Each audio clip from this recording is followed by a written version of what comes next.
One day, I was sitting in my car when a teenage boy, about 16 years old, approached me and said politely, "Sir, would you like me to clean your windshield?" I said, "Sure." He cleaned it perfectly, not a single spot left. Impressed, I handed him $20. The boy looked surprised and asked, "Did you just come back from America?" I smiled. "Yes, how did you know?" He said, "Only someone kind enough to give that much would." Then he added, "Can I ask you something about American universities instead of taking money?" The man continues, "I was amazed by his manners and curiosity, so I invited him to sit with me for a chat. I asked him, 'How old are you?' He said, 16. I said, 'So you're in high school?' He smiled. 'No, I actually finished all of it.' Surprised, I asked, 'How is that possible?' He replied, 'They moved me up a few grades because I had top scores in every subject.' I asked, 'Then why are you out here working?' He said softly, 'My father passed away when I was 2. My mother works as a cook at a university.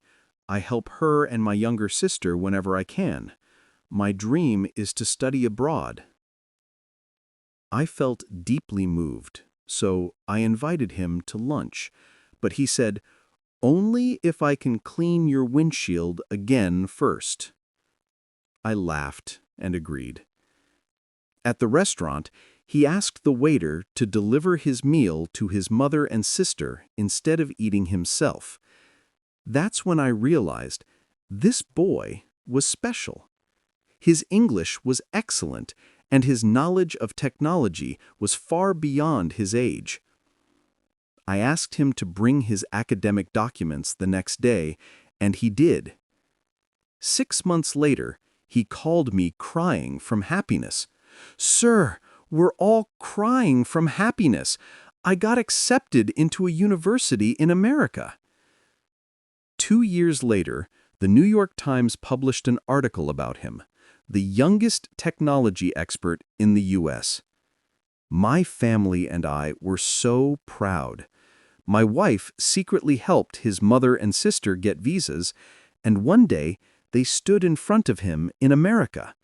He couldn't even speak or cry, just stood frozen with tears in his eyes. And one morning, while I was with my family, I saw him washing my car again.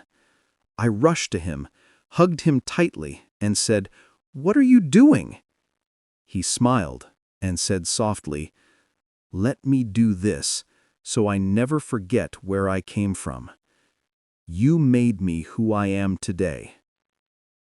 And the man ends his story saying, "Those with true morals never forget kindness."